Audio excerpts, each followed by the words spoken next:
It is one of the game's most historic stadiums. And tonight, for the final time, the Orange Bowl plays host to this prestigious New Year's Day game. Over the years, the Orange Bowl has served as the backdrop for some of the greatest moments in college football. They're going to go for two. Here it is, the handoff. Into Campbell. He's in. Penn State goes ahead. And you couldn't ask for a more exciting Orange Bowl in this one, man. Going for two. Gill takes, looks, rolls, throws, deflected away. Miami leads 31-30. Walsh will take his drop. Takes his look. He's throwing to the end zone. Urban. Touchdown. The Miami Hurricanes are the national champions. 22-yard field goal attempt by Bentley. It's in the air and it's good. And Florida's State has taken an 18-16. Tonight, the lights will be turned out on this storied battlefield, but not before one final conflict.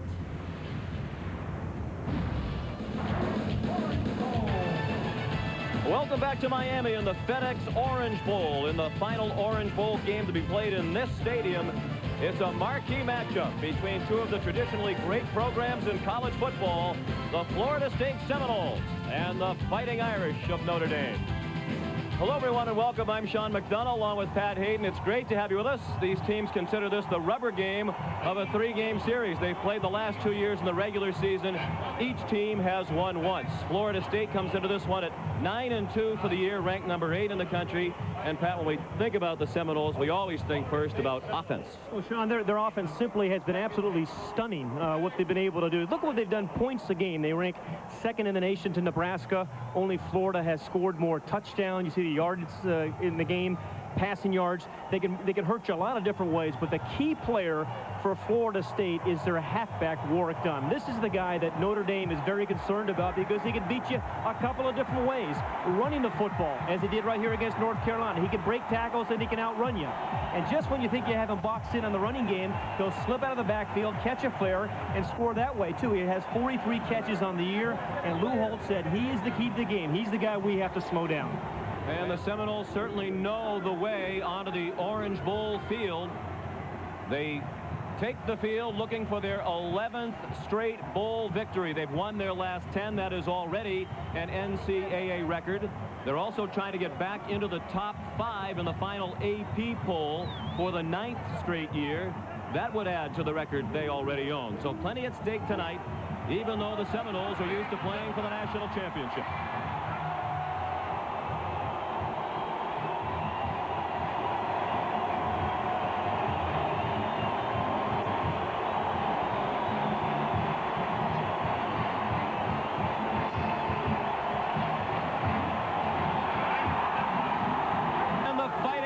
Of Notre Dame, they come into the Orange Bowl having won 6 in a row. The players told us their motivation tonight is that they're determined to prove last year's abysmal 6-5-1 record was a fluke. They've certainly bounced back nicely from the opening loss to Northwestern, but tonight they start Thomas Krug at quarterback. The coaches have confidence in his toughness and throwing ability, but it is just his second career start. Yeah, clearly this is his biggest game as a Notre Dame player, but this is why guys like Thomas Krug come to Notre Dame to play in games like this. But he doesn't have to win the game, because I really believe for Notre Dame, the key tonight is their offensive line. This is the best part of their offense, particularly those two guards, Ziegler and Leahy. And what they have to do tonight is two things. In the running game, they have to dominate up front, and they have to have their best game of the year, because when they do and they block like this, they give their backs some incredible holes, and they've had a great year. And then in the passing game, when Krug passes, they have to be able to give him some protection that he can step up in the pocket. Krug has a very strong arm. That's what he needs, to be able to step up in the pocket. He's an accurate thrower. He's got a strong arm, but it's clearly in Notre Dame's offensive lineman's hands. We mentioned these two teams have played in each of the last 2 regular seasons with 1 win apiece. They also played in 1981, and Florida State won that game. So Florida State leads the all-time series 2-1. They are one of only 3 schools since 1915 to have a winning record against Notre Dame. The other 2 are Michigan and Georgia. They've only played Georgia once. Scott Bentley, who almost went to Notre Dame before deciding to go to Florida State, will kickoff for the Seminoles, who won the toss and deferred. And Alan Rossum, one of the speediest members of the Fighting Irish, standing at the 4, waiting for the kickoff. And the 62nd FedEx Orange Bowl is underway. Good kick, taken in the end zone by Rossum. And he's banged down at the 16-yard line. Tackled by Troy Saunders.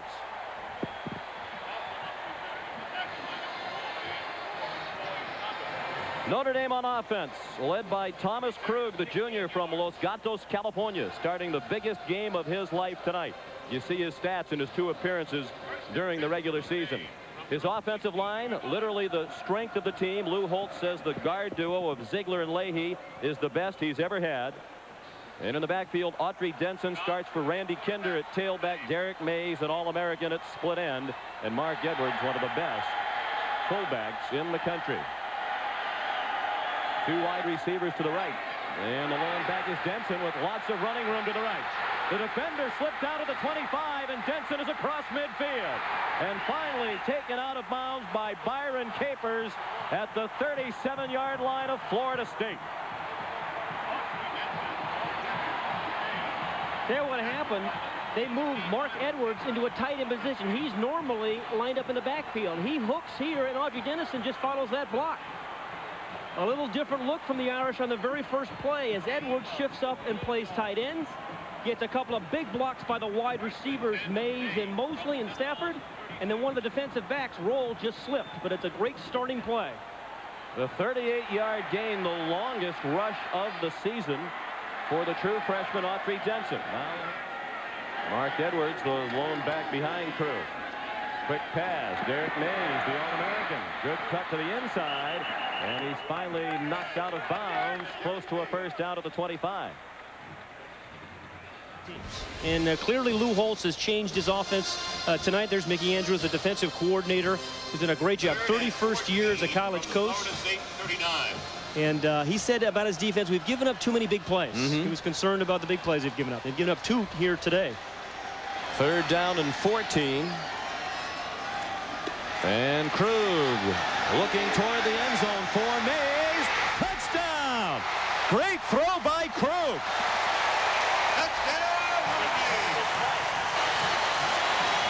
I tell you, you don't want to let an inexperienced quarterback get a lot of confidence early in a game like this, Sean, if you're Florida State. But that was one beautiful throw. But it started with the protection, and the offensive line did their part.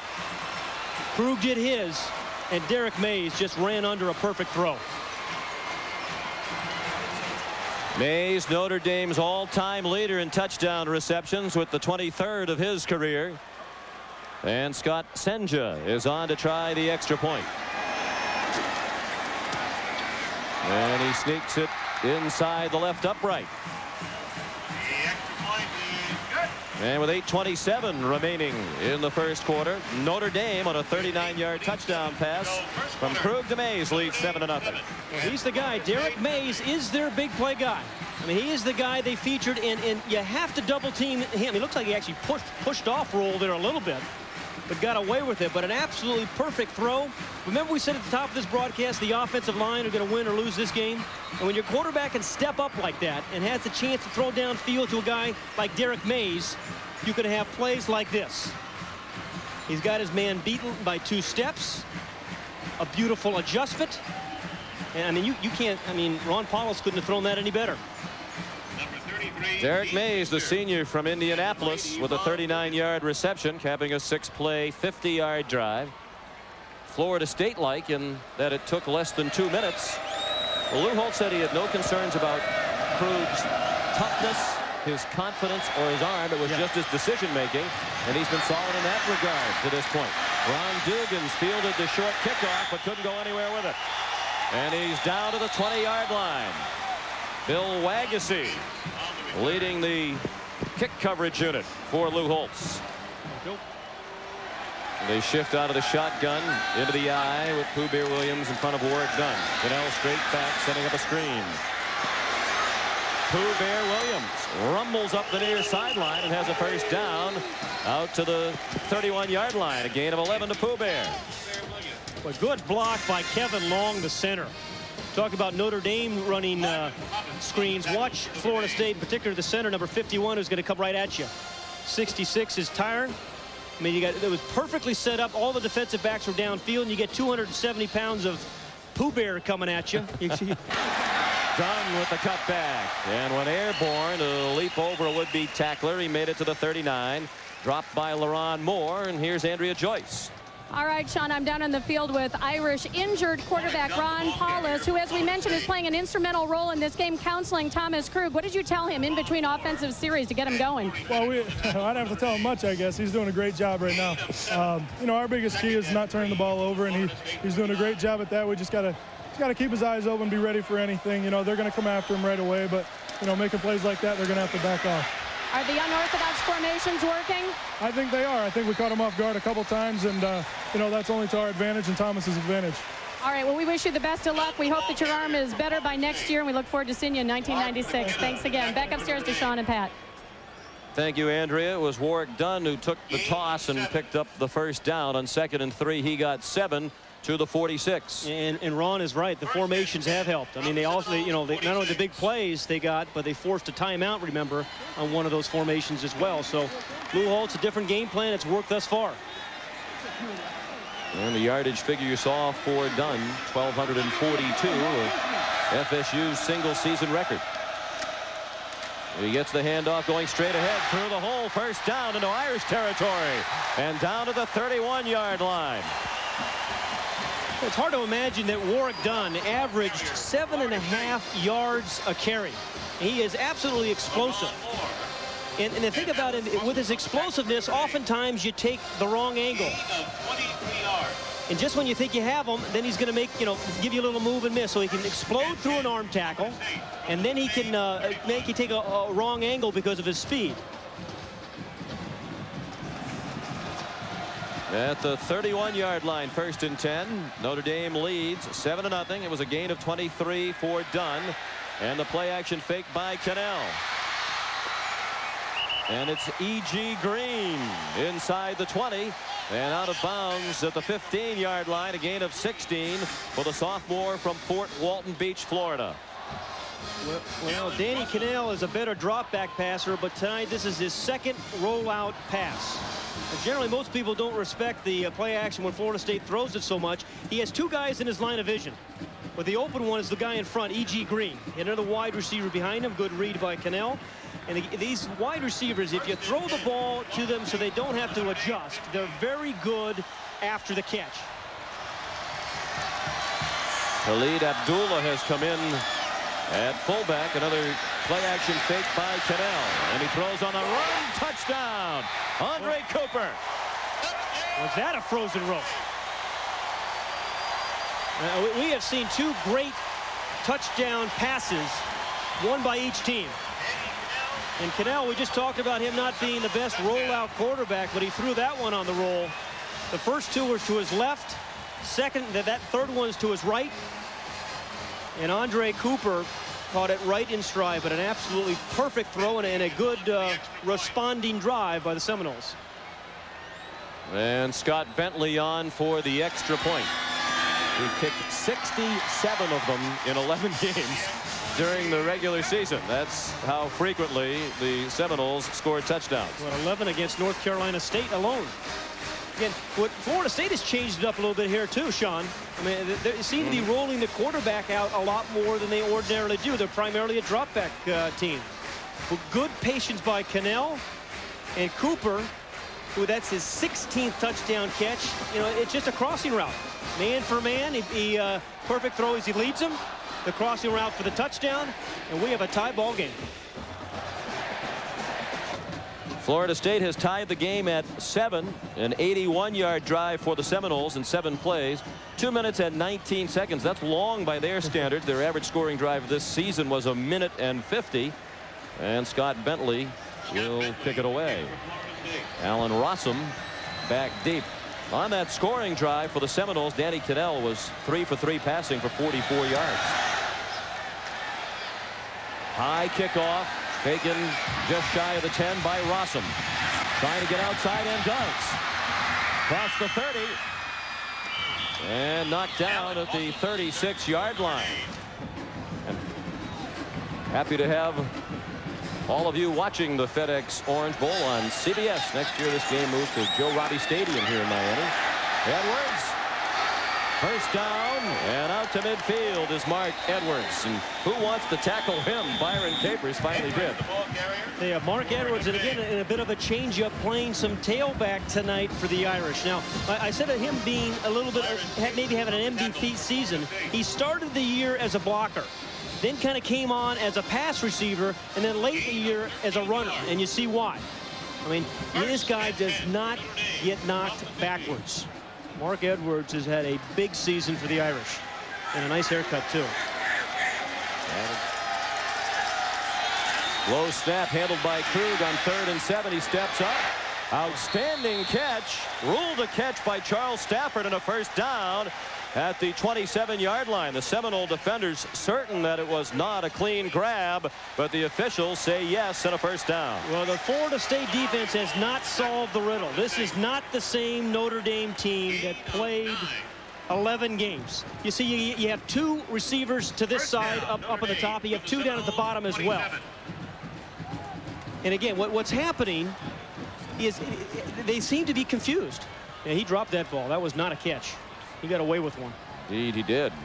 The Seminole defenders were correct. Option again. High pitch handled by Edwards. And he's tripped up inside the 25, down at the 22. And a gain of 5. It was almost a disaster.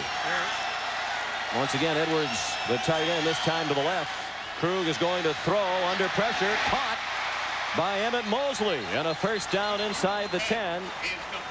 Samari Roll knocked him out of bounds, but it's a first down and goal for Notre Dame just inside the 9.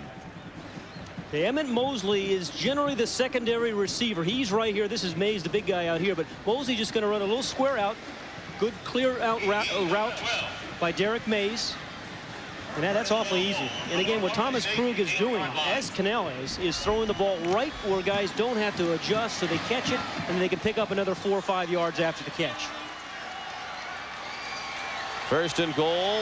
Line of scrimmage officially the 8. Ball just across the 9-yard line. Edwards back in the backfield now and leading the way for Denson as he tries to get outside. He's in trouble and tripped up by Roll back at the 14. It seems like positively or negatively Roll's been involved in just about every play. Yeah, absolutely. That time Roll is generally not a physical player. No, Roll is more their cover corner. And he's not a physical guy, but you're going to see him late in this play come up. He's number 2 for the Seminoles.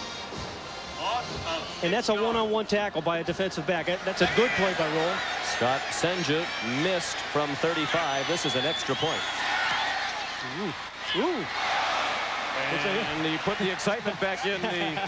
That's a rebound. 20-yard field goal. Essentially the same as an extra point right in the middle of the field, right on the 10-yard line. But he banked it in. And Lou has a word or two for Scott Senja. You can't yell at him that much because he's not even on scholarship. I mean, he's paying his own way to school. Senja was all set to go to a small school to play soccer, then decided to walk on at Notre Dame. And he slipped as he put the foot to the kickoff. And Rock Preston slipped, and because his knee went down, he's marked down at the 4-yard line. And that's the end of the first quarter. The score, Notre Dame 10, Florida State 7. Notre Dame leads by 3. They've outrushed the Seminoles, and Florida State has lost its leading tackler, Sam Coward, out for the game with an injured knee. Pat, you touched on it briefly earlier. The motivation question about Florida State. As Bobby Bowden said, over the last 7 or 8 years, his team is accustomed to being at least mathematically alive for the national championship when they play in a New Year's Day game. This year, they definitely are not. They pointed to all the streaks they have alive that they want to extend, but you wonder. Well, you know, Bobby Bowden also said you have to be hungry to win. He said the hungriest team this bowl season was Virginia Tech. They won the Sugar Bowl. And you wonder about Ohio State. Were they hungry down, you know, in the Citrus Bowl when they thought maybe they should be in the Rose Bowl? And you have to wonder if these guys are hungry right now. This is the best starting field position of the night for Florida State from their own 40, and it's Dunn trying to get outside. Flag thrown in the backfield as Dunn is down close to a first down, but it looked like an illegal block against Jesus Hernandez. The flag thrown by Jimmy Harper right at the feet of Hernandez. And here he is. Jesus right there. You're going to see him get a lock on. A little Heimlich maneuver. Oh, I'd say that was a hold. That's a takedown. If you're going to do it right. And he did. He's now on scholarship, we should point out, at Florida State. He said he had to throw away all of his University of Miami stuff. They didn't recruit me. I grew up coming to all their games here at the Orange Bowl. I wanted to play for the Hurricanes. They didn't recruit me. I threw away their stuff. You didn't even know who the head coach was. At Florida State. Dunn takes the hand off and is tackled by LaRon Cobbins after a short gain. On 3rd down and 11, they pick up the first down. Another catch by Messam. And Ivory Covington had the coverage, but they're into Irish territory with a first down at the 45, a gain of 14. And Danny Kanell is getting his rhythm here a little bit. This is the Messam isolated on number 14, Covington. Just a lot of respect there by Covington, because these wide receivers will blow by you too. But a perfectly timed throw by Kanell. Second catch for Messam. And he heads to the sideline. Fourth catch. Lane's a junior from South Bay, Florida, and was voted homecoming chief by the FSU student body this fall. Play action fake, trying to set up a screen, and it is caught by Khalid Abdullah. Good move to get down to the 32-yard line before he was tripped up by Sean Wooden. That's a gain of 14 and another first down. And who threw a great block there was Warrick Dunn. You know, we talk about Warrick Dunn so much as a receiver and as a runner. He does a great job of setting this thing up. Warrick Dunn, as the tailback blocks the inside guy, it's the fullback screen to Abdullah. The freshman, they have so many guys, so many running backs, so much talent in the skilled positions. They run them in waves. This guy didn't play a lot this year, but Warrick Dunn, he's done a little bit of everything tonight, including throw the ball. Yes, unsuccessfully. Kanell looking deep down the middle toward the end zone, overthrown over the head of Cooper with Covington in coverage. Looked like he had E.G. Green open down the middle of the field, but didn't see him. You know, Warrick Dunn is a guy at the very beginning. We said Lou Holtz felt that they must slow down Warrick Dunn to have any chance of slowing down an offense that scores 48 points a game. Look what he's done. Now, he rushing yards, 1,242. He only averaged 15 carries a game. 16 touchdowns, 25% of the offense. Just an explosive guy that can beat you several different ways. As always, big crowd at the Orange Bowl for the FedEx Orange Bowl Classic. And the toss goes to Dunn with plenty of running room. First down, close to the 10-yard line. They'll mark him down at the 12. Alan Rossum made the tackle. 17 for Warrick Dunn. Hey, Sean, you know we were just talking about Kevin Long, the backup center. Watch the block that Kevin Long, number 51, picks up Cobbins. Here he's going to pick up the blitzing linebacker. That sets this whole play in motion. When he sees the blitz, he picks it up perfectly. And without that block, Dunn doesn't get to the outside. Heck of a block by Long. There's Kevin Long, who played most of the regular season finale against Florida after Shiver was injured. FSU excellent in the red zone this year. 55 touchdowns and 75 times inside the red zone. And on 1st and 10, Dunn got very little. He's nearing 100 yards. Prior to that carry, he had 97 yards rushing on 8 attempts. That 9th carry of the night got him a yard, and that's all. Bobby Bowden and Lou Holtz go way back. Started in about 1960. First played when he was coach at William & Mary. Lou Holtz was the head coach there, and Bobby was the head coach at West Virginia. Beat him up pretty good, 43-7. Lou thought that he ran the score up on himself. Yeah. He was a little upset. That's when he found out what a competitor Lou was, and Lou chewed him out at the handshake after the game. 2nd and 9, 9th play of the drive, going for the touchdown, incomplete. Out of the back of the end zone, looking for Andre Cooper. It was well covered by Alan Rossum. I remember just finishing the story, though, on that, too. They played several years later in a bowl game, and he got back at him as Lou Holtz had an onside kick with a 30-point lead. when Lou was at NC State and Bobby was still at West Virginia. Here's this fade pattern to Andre Cooper. Now, he scored 16 touchdowns this year, and about 10 of them have been on this exact play. They just throw the ball high, but you have to give him a chance. You can't throw the ball out of the back of the end zone. You got to throw it a little higher and give the 6'2" Andre Cooper a chance to become a rebounder. And that's what he is. He's a great rebounder. He gets position, and he goes up and gets the ball. Notre Dame leads 10-7. Florida State threatening on third down. Kanell scrambled away from the pressure, throws to the end zone, and a traffic caught. Great catch by Cooper.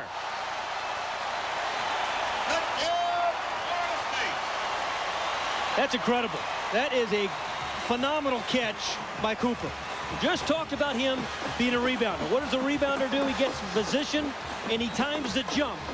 And that's just what Andre Cooper did there.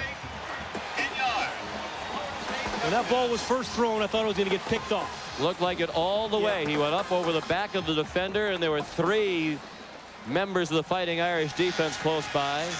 So Florida State has the lead for the first time tonight. And that lead is 14-10 after Bentley's extra point. What a first half he has had. Give Danny Kanell some credit. And then just a phenomenal adjustment by Andre Cooper, number 1. Now, again, this play takes a long time to develop. He's originally running a corner route. He sees Kanell's in trouble, and he starts waving that arm. Now he's covered. He's still covered. Now he's not. That is one great rebound by Andre Cooper. He scores his 2nd touchdown for the first half. Lou Holtz and the Irish led for much of the half, but at the intermission, it's Florida State with a 14-10 lead. And Notre Dame trying to end the season with 7 straight victories. Here's David Logan. Okay, Sean, Coach, outside of that last touchdown in the second quarter, your team hasn't really played that bad in the football game. What do you think? Well, we've had some penalties that hurt us, and we haven't been as productive on the goal line, and they're explosive on offense, but third downs hurt us on defense. What about the punt deep in your own territory? How about that? Well, I get tired of watching people rush us all the time and not worry about the fake, and I felt, you know, they're explosive, their offense. I didn't want them on the board anymore and felt maybe we had a chance. And you got to gamble a little bit, but we had worked on it and felt it was there. All right, Coach, have a good second half. Thank you. Sean? Thank you, David. At the end of the first half, the score is Florida State 14 and Notre Dame 10. Andrea Joyce will be along with At the Half after this message and a word from your local station. Welcome back to the 1996 FedEx Orange Bowl. At halftime, Florida State with a 4-point lead over Notre Dame. Through the smoke, we are Sean McDonough and Pat Hayden. Happy to have you with us. Big question coming into this game, Pat, was Thomas Krug. Would he do the right thing, make the right decisions, give them a chance to win the football game? And to this point, he really has. He absolutely has. I mean, remember he threw the one phenomenal throw to Derek Mays. Got off to that great start. He really did. You see what they've did. Both quarterbacks have done in the first half. Kanell's had an effective first half. You just expect so much scoring at a Florida State that, you know, you think they're playing badly when they're really not. They're leading the ball game, but they average 48 points a game. But Thomas Krug has played well. And a look at the team halftime stats, and as they indicate, the game is very even and good balance on the side of Notre Dame, mixing the rush and pass.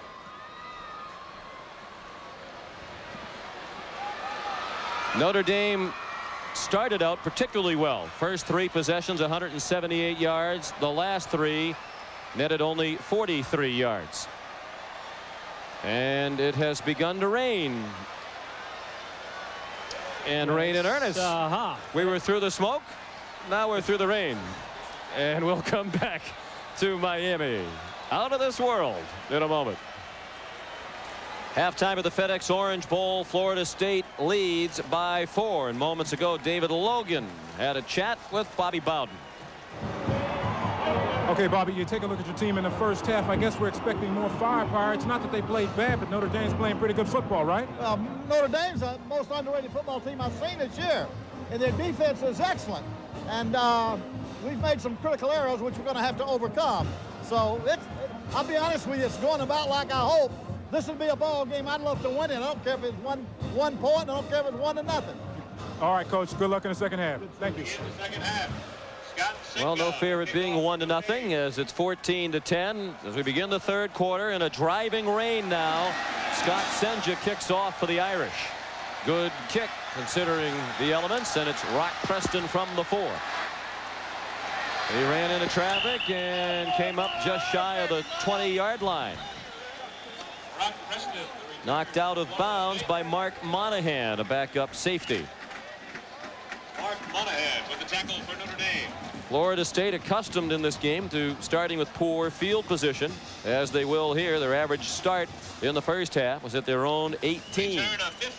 Generally, the rain, and it is raining very hard, as you can see, affects a passing team. However, these wide receivers are at an advantage. If you get a defensive back that slips, and Alan Rossum has had a problem on 3rd down and 12, Preston goes nowhere. Paul Grassmanis led the surge through the FSU offensive line for Notre Dame. Yeah, Grassmanis is not your ordinary nose tackle, Sean. I mean, most nose tackles just kind of hang out and suck up blocks and keep guys away from linebackers, but Grassmanis makes a lot of plays. And Sean Liss with an excellent punt. Handled by Derek Mays at the 32. He has some running room. It was such a long punt. And he ran for 13 yards before he ran into a heavy collision. Got drilled.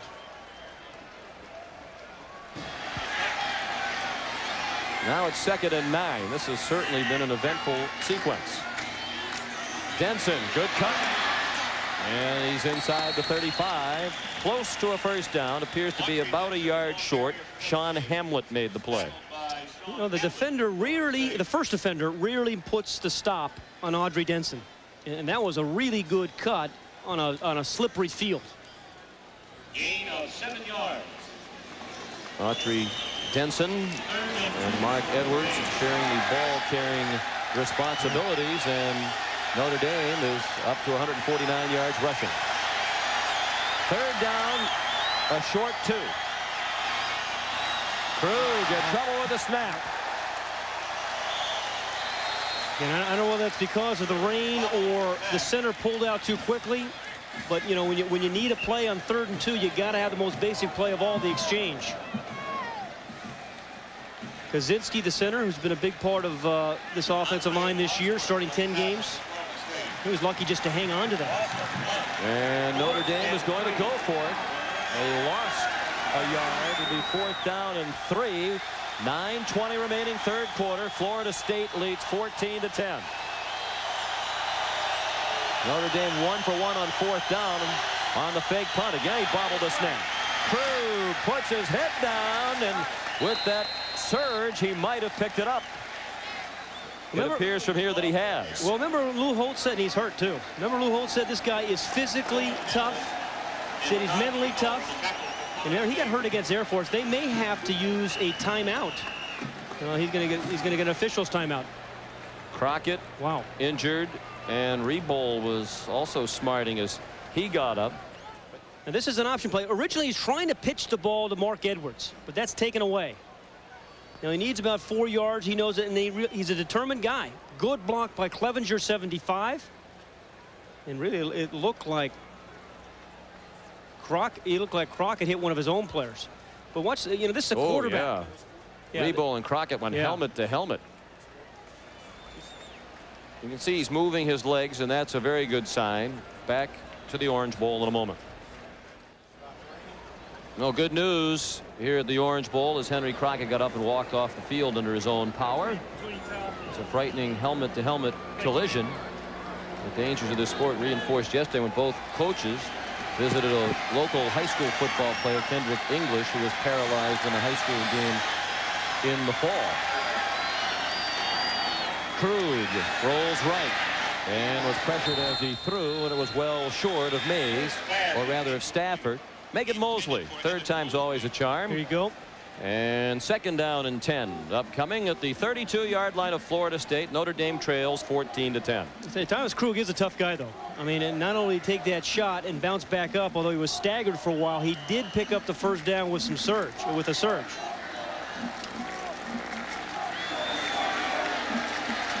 And Edwards, the lone back, lined up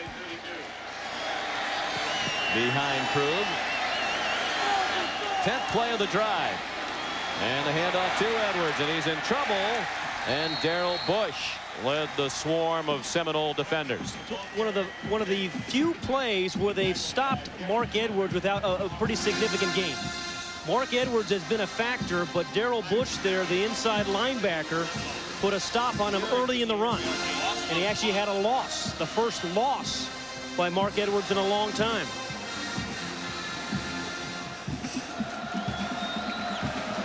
And Todd Reboll, who was also shaken up in the collision with Crockett, has returned to the game.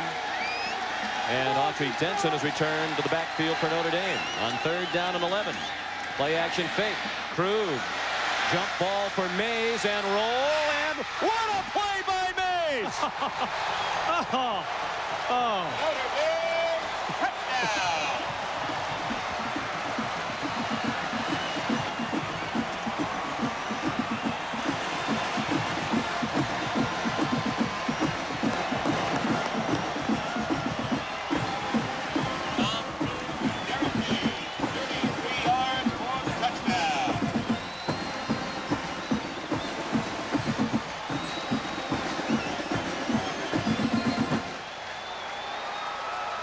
And Senja to try the extra point. Notre Dame has reclaimed the lead. Senja trying to make it a 3-point advantage. And he does with 8:04 remaining in the 3rd quarter. Andre Cooper did it for Florida State in the first half. And Derek Mays comes right back and does it for Notre Dame. And this was a heave. This wasn't a pass. He just heaved this thing as high and as far as he could against roll. And he just takes away. It's the rebound play. He gets his footing. He tips it away and makes the touchdown catch. I mean, 2 remarkable touchdown receptions. That one by Mays and earlier by Andre Cooper.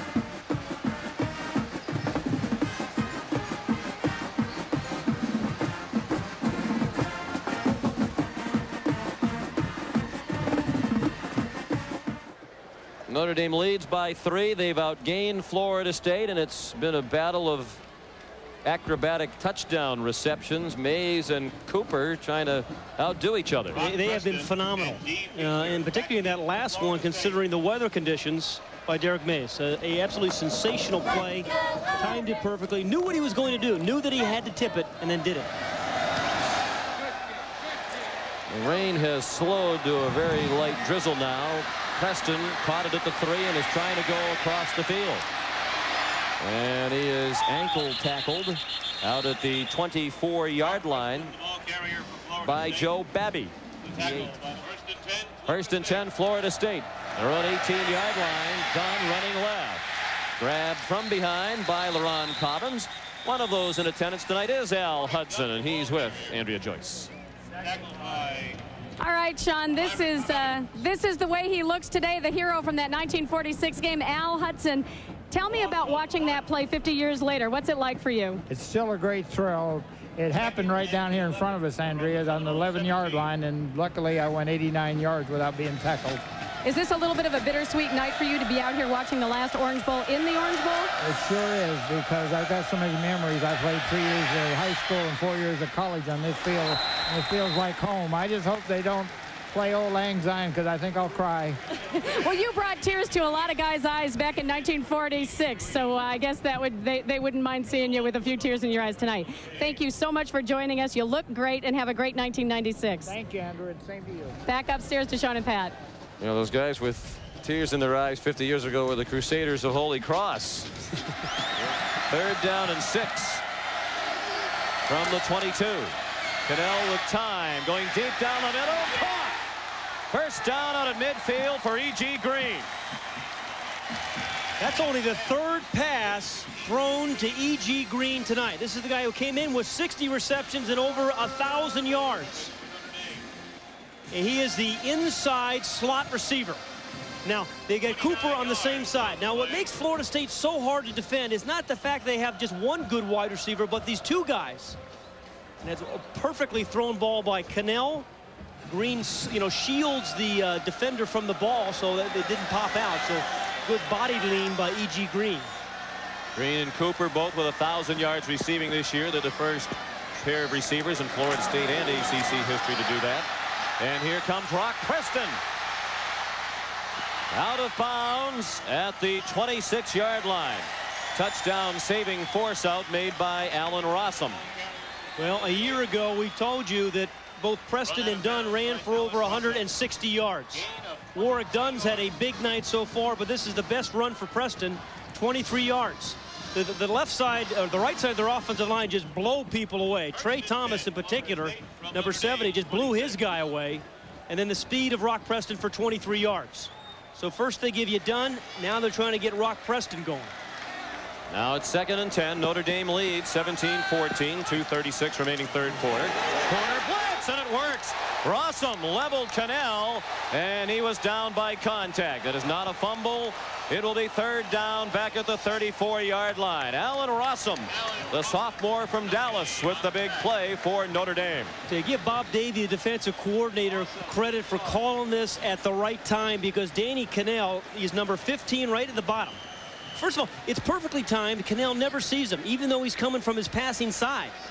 So it was something by formation. They felt Kanell was going to be looking left.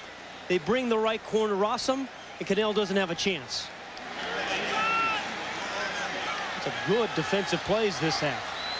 3rd down 18, and a timeout called by Kanell. The first burned by either team here in the second half. It comes with a minute 52 remaining in the third quarter. Notre Dame leads 17-14. Back to the FedEx Orange Bowl after this. Yes. After the Florida State timeout, the Noles looking at 3rd down and 18. And Kanell, with only a 3-man rush, dumps it to Dunn. He has a long way to run, and he won't get anywhere near the first down marker, but he might have gotten them in a field goal. Yeah, that's the thought process. If you can't get the 18 yards, you give Warwick Dunn a chance at least to get you in field goal range, and maybe he makes a guy miss and pick up the first. So good call by Mark Richt, the offensive coordinator. Scott Bentley has a little pre-shot routine where he kind of takes his steps, and then he gets back and looks for somebody in the stands, picks out a colored shirt, and he tries to kick that right to that person in the stands in between the goalposts. This is a 42-yard attempt. Long enough, but wide left.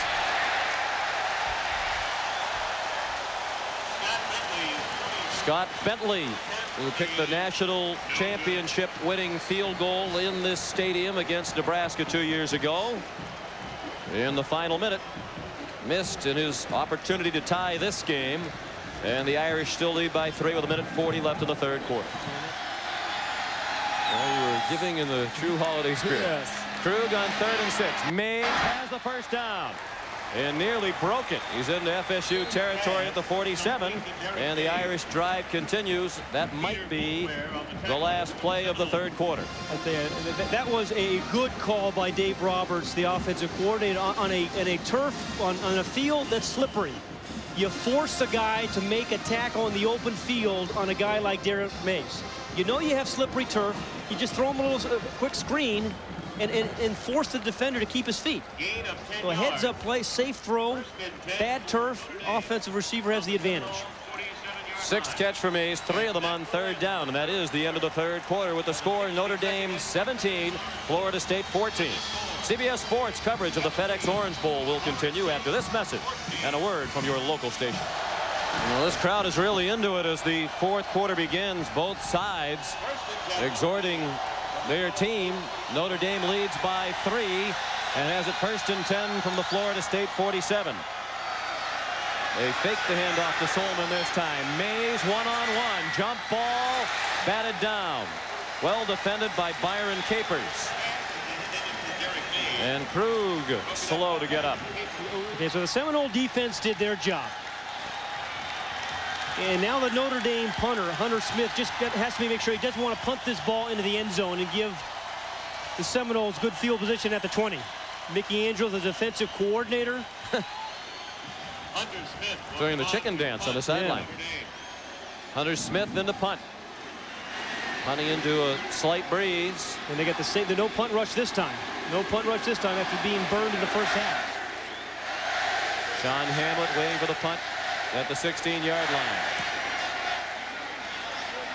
Fair catch signal. He lets it go. Covington in position to down it. Boy, good job. And he will at the 1-yard line. Terrific punt by Hunter Smith. You see so many punters in that situation, Sean. Punt the ball in the end zone, and the team gets a free 20 yards. Punted it up nicely. 3 or 4 of his teammates were there. And that is just terrific special teams by Notre Dame. 83 Solomon there, the guy who fumbled the reverse earlier. And that's as good as it gets in that situation. Hunter Smith's had kind of a tough year. John Fabris, the special teams coach, that picks the ball beautifully in practice. Game situations, it hasn't gone as well. He's had a very good night tonight. Yeah, he picked a very opportune moment to pin Florida State back. And demonstrated some passing ability. He's also a reserve quarterback. Kanell almost out of the back of the end zone. And he throws deep for Cooper. It is a safety. He is ruled on the back line of the end zone, and it's a safety. It certainly looked like it. Jimmy Harper a little bit tardy with the signal, but he made the call. And it's 2 points for Notre Dame and a 5-point deficit facing the Seminoles. I think it's Danny Kanell's right foot. But as a quarterback, Sean, you always have to know exactly where you are on the field, just as punters do when they're back there in that situation. It's his right foot right there. No doubt. Good call by Jimmy Harper. And that's inexcusable. You have to know where you are on the field. You can't let that happen to you. The other thing is he had Andre Cooper open. And now, you know, you feel this game slipping away a little bit. And the momentum on Notre Dame's side. Jimmy Harper, the officials, had some memorable moments in this stadium. We mentioned after 33 years as a college football official, he's retiring after tonight. He's done 5 Orange Bowl games. He was here in '84 when Nebraska went for 2 and didn't get it, and lost to Miami by a point. Miami wound up being the national champion. He was here when the Sooner Schooner of Oklahoma came on the field, and he had to penalize Oklahoma in the game against Washington. And he made a big call, saw the foot on the line, and was in perfect position to make it. Mosley handled the free kick, and Emmett brought it back to the 37-yard line. 3rd and 2 from their own 45. Farmer cuts back in the secondary. They'll have to catch him from behind, and they do at the 5-yard line. Samari Roll saved the touchdown. Remember the opening drive the Irish had in this ball game when they had 2 quick big runs, 2 big bursts. They've had some good runs between that drive and now, but not any long runs. Ryan Leahy, the man we were just talking about, a big part of it as well, right here. The right guard. Watch what he does. He buries his man. Good lead block by Edwards again. Good vision by Farmer. First the vision, then the speed. Career long 51-yard scamper for Robert Farmer. Boy, Florida State took another timeout. That leaves them with only 1, with 12:22 remaining, and the underdog Irish leading by 5. Notre Dame leads by 5, and they're at the 4-yard line with 12:22 remaining. Ryan Leahy told us 2 days ago this is a game that the offensive line is either going to win or lose for Notre Dame, and they've played a huge role in putting the Irish in position to win this one. 229 yards rushing. They're the 6th best rushing team in America. This offensive line, very beginning, they said they had to have their best game. They're playing very well, particularly here in the 4th quarter. Edwards and Farmer again in the backfield. Mays the motion man on 1st and goal. Edwards stopped at the 5.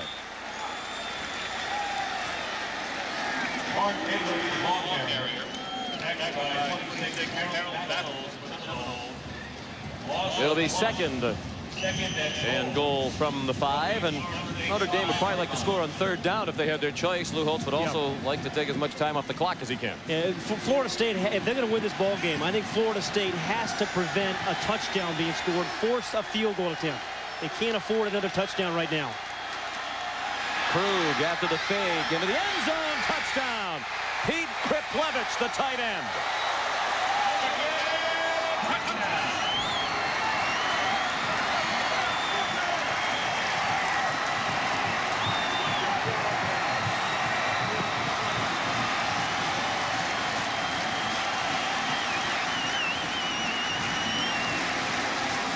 Kriplevich, number 98, who has caught more balls than most Notre Dame tight ends. He's got huge, strong hands. They're the size of small dogs. You get the ball near him, just like Mays, he's going to come down with it.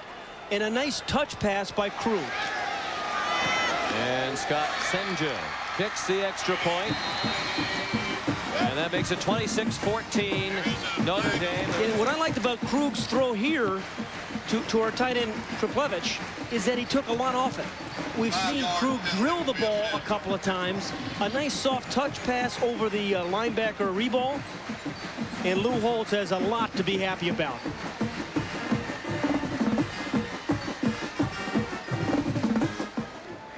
Notre Dame leads by 12 early in the fourth quarter behind the talented offensive line. The Irish piling up the rushing yards, and Derek Mays and Andre Cooper matching each other with acrobatic catch after acrobatic catch. But the safety so far has been the big play of the game, because that not only gave Notre Dame 2 points, it gave Notre Dame great field position for the ensuing touchdown.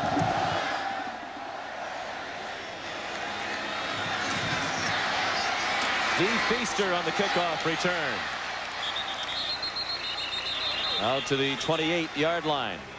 And Samari Roll had a very active night in the secondary, and the reality of the situation starting to sink in. But this is a quick strike offense, averaging 48 points per game. And plenty of time left to come back for Florida State. 11:37 remaining. Warwick done. First down, out to the 42. LaRon Moore made the tackle after a gain of 15. Tell you what, if Florida State is able to come back, Warwick Dunn is going to have a lot to do with it. This is a guy we said is, Notre Dame said he is the key. We must slow Warwick Dunn down. Now it's 117 yards on 13 carries. Not been involved in the passing game much. Breaks arm tackles, has the ability to go a long way. He only rushed for 19 yards here in the second half. He tries to turn the corner. You see his power at 175 pounds. He drove ahead for an extra yard or two. Tackled by Ivory Covington. It's a gain to the 44. Well, and Danny Kanell's best moment, he brought his team down from, I think it was 28 points down a year ago against Florida to tie 31-31. Now in his senior season, his last year at Florida State, he finds himself down by 2 scores, 26-14. He's got to get Dunn involved and get the ball to Andre Cooper some too. Second down and 8. Khalid Abdullah in at fullback. And Kanell will throw as a man wide open. First down. It's E.G. Green at the 32-yard line. Tackled by LaRon Moore. Check that. Wayne Messam. 89, not 19. E.G. Green on the reception. Good read there by Kanell, because Messam was the guy wide open. But it always starts first with protection. And he got some great protection there by Chad Bates. And then a perfect throw on the numbers. They're at the 32, and they're moving quickly. Still 10-20 remaining. Notre Dame leads by 12. Kanell deep down the middle. That time it is E.G. Green, and he's down at the 11-yard line. A gain of 21 more. And Florida State has the weapons. 3 plays. The first one you use Dunn. Then you use Messam. And then you come back and use E.J. Green. Makes the most difficult team to defend is someone like this. He's the inside guy here, where you have 2 or 3 wide receivers you have to worry about. You know, just when you start doubling up Andre Cooper, E.J. Green, and Wayne Messam come to life. Brian McGee made the tackle. First and 10 from the 11. They could get another first down at the 1-yard line.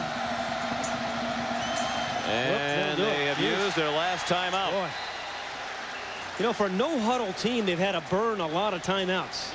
And they've spent a lot of time in the huddle tonight, more than they usually do. Back in a moment.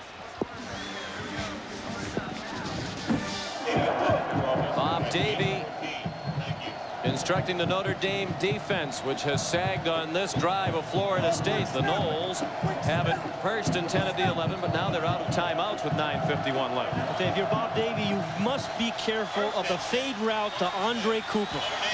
He's caught a bunch of touchdowns on that route. Irish showing blitz, and Kanell with hand signals to the wideouts. throws it to the goal line. Touchdown, E.G. Green. And a great audible by Danny Kanell. I mean, he can beat you with his arm, and there he beat him with his head.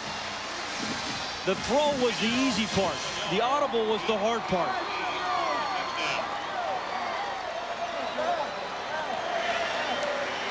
So that was a heck of a drive by Danny Kanell. The Noles going for 1, trying to get within 5. And they are.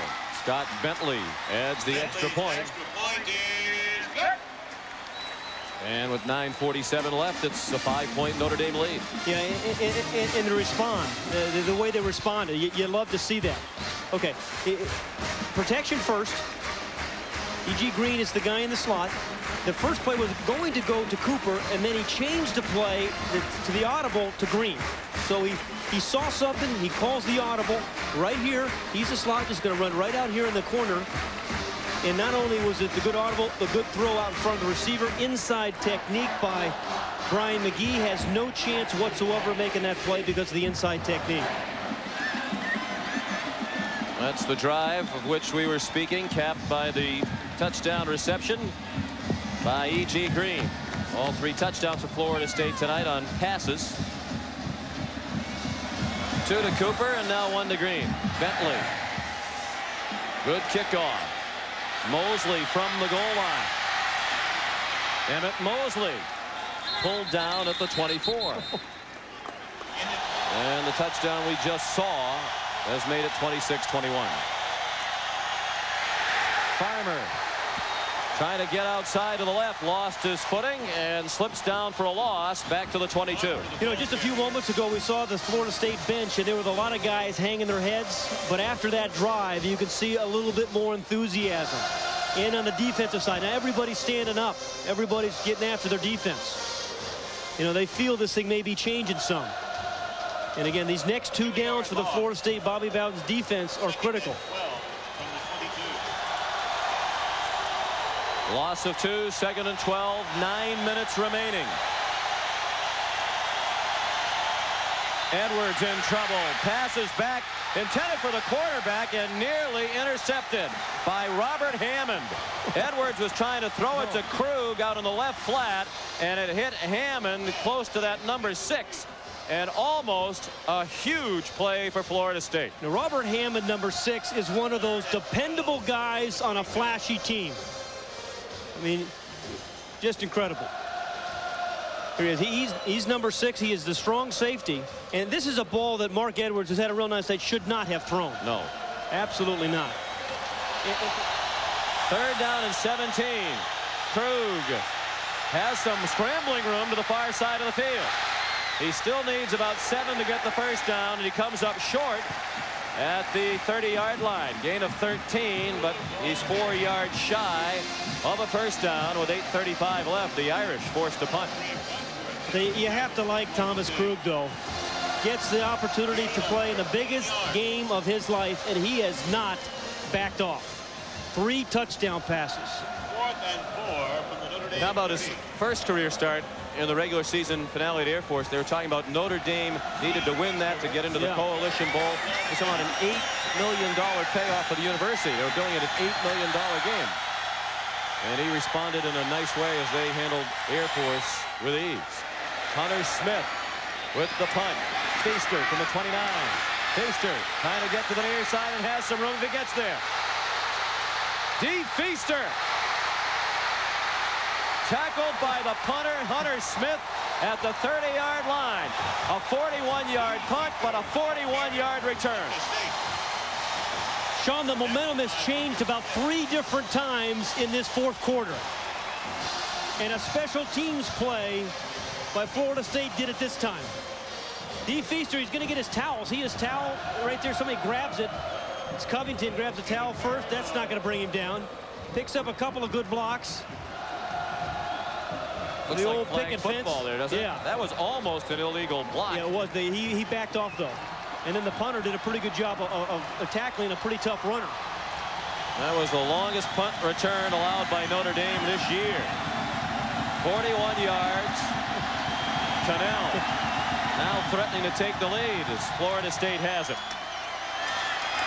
Dunn. Down to the 27, a gain of 4. This is kind of fun. I mean, the Rose Bowl game was a good game today, but this has been a fun ball game, and we have seen a little bit of everything. Special teams plays, some incredibly acrobatic receptions.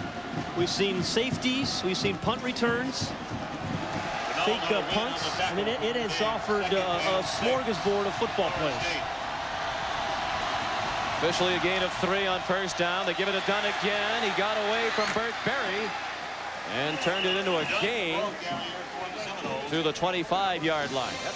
Well, Sean, trailing by 5 points, 7:07 remaining in the ball game, and no timeouts. I think you get yourself in the 4-down zone. You know, particularly your field goals missed. Your field goal kicker has missed once before. And I think you think it's 4 downs. 3rd down and 5. Kanell throws to the sideline. Incomplete. Intended for Cooper, but he was well covered. And now Bobby Bowden faced with the decision. Do you try a long field goal? It'd be about a 42-yarder with the wind and cut your deficit to 2, or do you go for it? And he's thinking, as you are, it appears, he's going to go for it. Yeah, I think you are in this 4-down area. I mean, you got bad field conditions, sloppy field.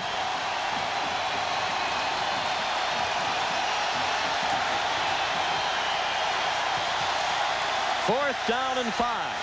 7:03 remaining. Notre Dame leads by 5. Kanell deep down the middle. Caught in traffic. E.G. Green down at the 3-yard line. Oh, this is fun. They make it look so easy. And what a clutch play by Danny Kanell. I mean, there have been so many clutch guys tonight, but that's as good as it gets right there. And E.J. Green is the slot guy who is always the featured receiver in their passing attack. And they go quickly to the line now. Oh, there's some movement. And the handoff to Khalid Abdullah. And he got very little.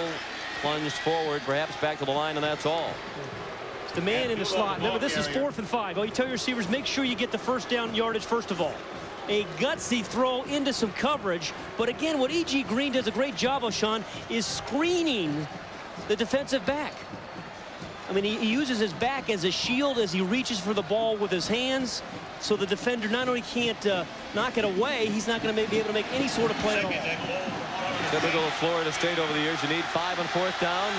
Go deep. And they're looking at 2nd and goal from the 3. Touchdown. Andre Cooper's 3rd of the night. And the Noles lead again. Oh, my.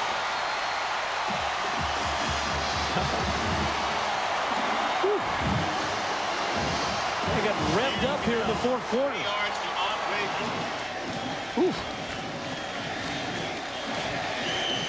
Seems like it was just seconds ago that Notre Dame had all the momentum. Yeah, we've seen 3 momentum shifts. Now, obviously, this is a very big play here. And for Bobby Bowden, he's got a chance of throwing the fade maybe to Andre Cooper. You know, Rock Preston, who's now on the field, is a good runner and receiver as well. Jeff Bowden, Bobby's son, signals in the offensive play. Cooper looked like he pushed off, but he got away with it. There's a fade route. And the defensive back, Rossman, coverage got up right in the face of the official saying Cooper pushed off. He was gesturing with 2 hands extended. No flags on the play, and Florida State leads by 3. Andre Cooper, the 2-point conversion reception. 6:09 to play. 60-second. Let's look at the touchdown first. Florida State 29.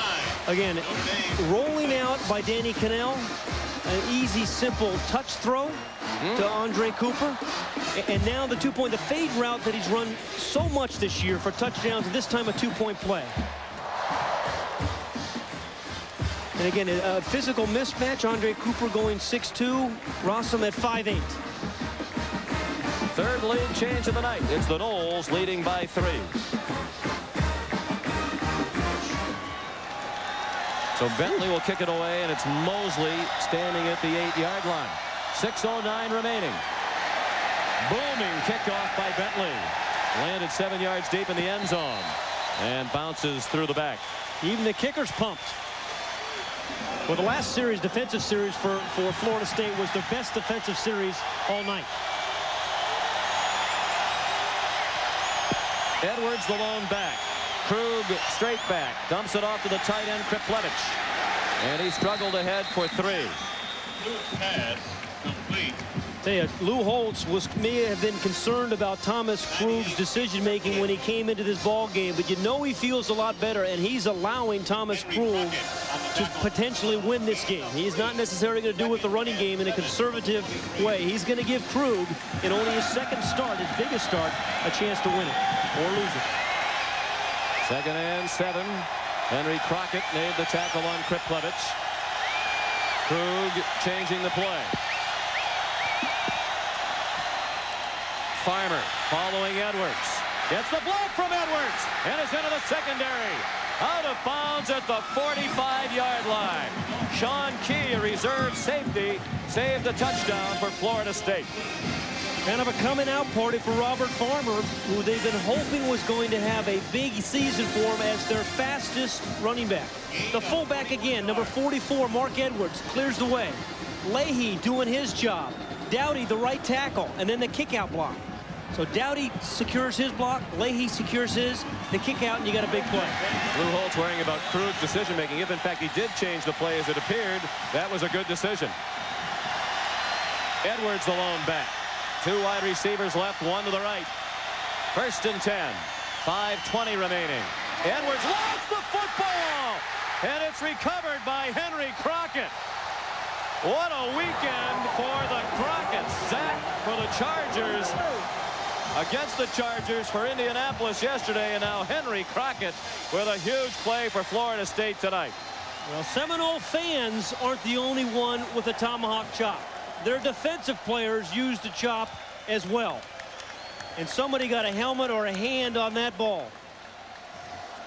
Todd Riebel, I think, caused the fumble. He's number 48. And then Crockett, 45, makes the recovery. Yeah, right there. Here's the ball coming out right there. And here's the man that's going to make the recovery. Hit the ball up against the back of his lineman. It looked as though it was Chris Clevenger trying to block Riebel, who ran into Edwards in the ball. And 1st and 10 at the 30. Preston. Good cut to the inside. He's inside the 10 and banged out of bounds at the 7-yard line by LaRon Cobbins. That's a gain of 23, and all of a sudden the Irish defense is looking tired. Well, a year ago, Dunn and Preston did it into the Irish. Watch the left tackle right here block his man in, and that allows Preston to hit the corner. At 77, Hernandez just kind of seals the block, and once you have that end man sealed, you have a chance of making a play on the perimeter, and that's where most of the big plays in college football come, on the perimeter of the defense. Clock down to 3:47 remaining. Florida State leads by 3. And the handoff to Poobeer Williams, and he's down to the 4-yard line. Ronaldo Wynn made the tackle for Notre Dame, and the Irish really in a situation now, Pat, where they have to hold Florida State to a field goal attempt or force a fumble here. That's what I would be thinking. Poobeer Williams country this is. Only averaged 2.8 yards a carry, but has scored 12 rushing touchdowns. So if you're Notre Dame, you're thinking about getting a helmet and a hand on the ball when Pooh Williams carries it. He averaged about a touchdown every 4 carries during the regular season. Only lugged the ball 46 times, scored 12 times. Kanell chewing up the play clock, down to 3 as they snapped it. They go to Cooper again. This time it's knocked away by Rossum. You know, they found a matchup they like. They like 6'2" Cooper and 5'8" Allen Rossum. And they've been trying to exploit it, but that time Rossum responds. You know what you like about Florida State is if they find something that you're having trouble with, they're going to keep coming back at it time and time again. Oh, there's a hold there. Yeah, there's a hold there by Rossum. He got away with it. Should have been a pass interference or a holding call on Rossum.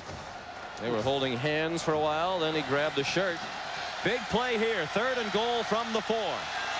Warwick Dunn back in the game. Gets the pitch. Dunn stopped short of the goal line and down well shy at about the 2. And another decision for Bobby Bowden with 2:48 remaining. I think you should kick it here and force the touchdown to beat you. I would agree with you. Boy. Lou Holtz looking across, wondering what his longtime friend is going to do. Part of the problem is he has no timeouts remaining, so he can't really, call his quarterback over and think about it. He's going for it. Well, Andre Cooper's been the guy. Why mess with a thing that's worked for you?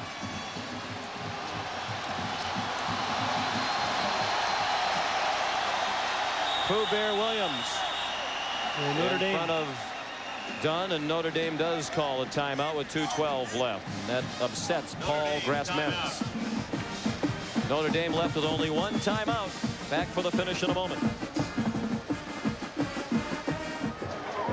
And the discussion continues on the Florida State sideline. And it looks as though Bobby Bowden is going to stick with his original game plan and go for a touchdown on 4th and goal from the 3-yard line. But Sean, I think you got to be kicking a field goal here. I mean, he's up by 3 points. Remember, Thomas Krug, he should force Thomas Krug to have to win the football game. And the other thing is, the last 2 series, their defense has played their best football. But Bobby Bowden has won a whole bunch of football games. And figuring that if he doesn't get the touchdown, Notre Dame will be forced to go a long way from the shadow of its own end zone with 1 timeout and close to 2 minutes remaining. This will be the 8th play of the Florida State drive. They've taken 3 minutes off the clock.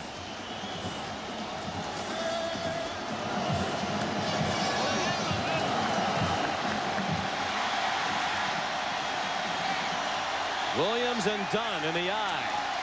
Quick pass, looking again for Cooper. Incomplete.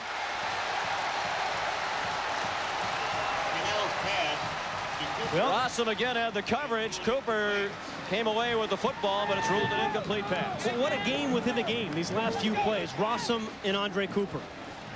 Just been fun to watch. That looked like an offensive push right there. Got ball, that's touchdown. Oh, he dropped it. He dropped it. Did indeed drop it. But they certainly have allowed a lot of contact in that corner of the end zone. Good play that time by Rossum. So Cooper won a couple of battles. That one goes to Allen Rossum. And now up to Thomas Krug. This is the worst starting field position of the night for Notre Dame, as you might expect at their own 3. Krug has been very solid.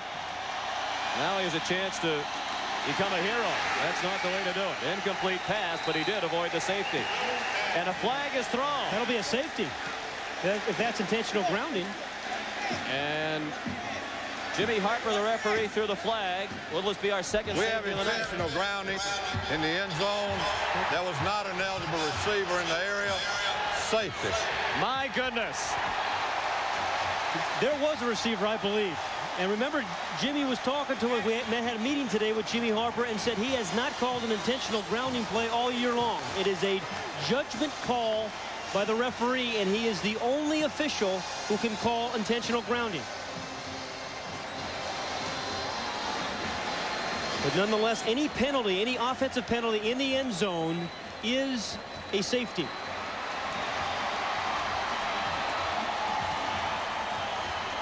Okay. First of all, to be an intentional ground, you have to be under duress. Clearly, Krug is under duress. The second thing, is there a receiver in the neighborhood? Now, he was trying to get the ball to 44, but no chance with that kind of rush. No play, no chance in this kind of play to get the ball to the receiver. Following the safety. Now Notre Dame will have a free kick. with a free kick. You would expect an onside kick, but they have the punter, Hunter Smith, on the field.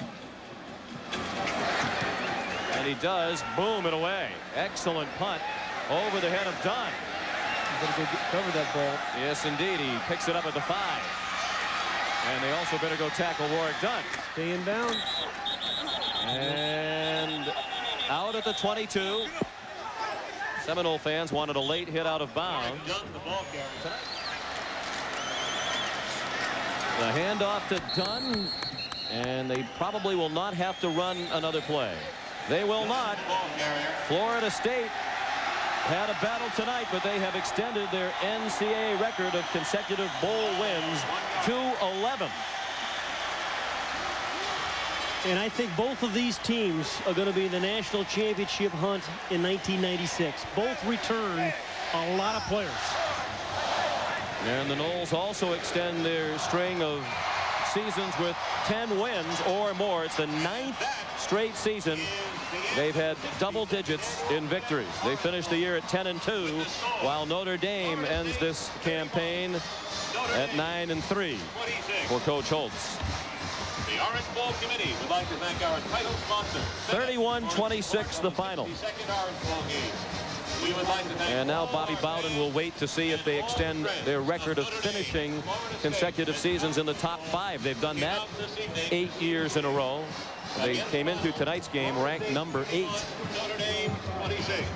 And the longtime friends, they've known each other 35 years, offer some words to each other. And now Bobby Bowden's with David Logan. All right, thank you, Sean. Bobby, this was not for the national championship, but your kids sure did play hard. It seems like it, doesn't it? Yes, it was a national championship. Yeah, it seemed like the national championship. I'm really proud of the way our kids came back.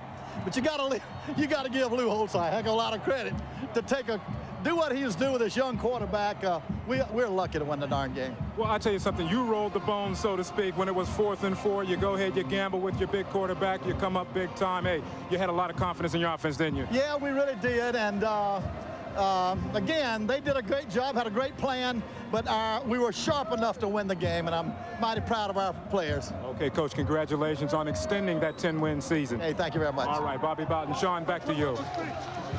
Final score, 31-26 in favor of the Seminoles. Back in a moment.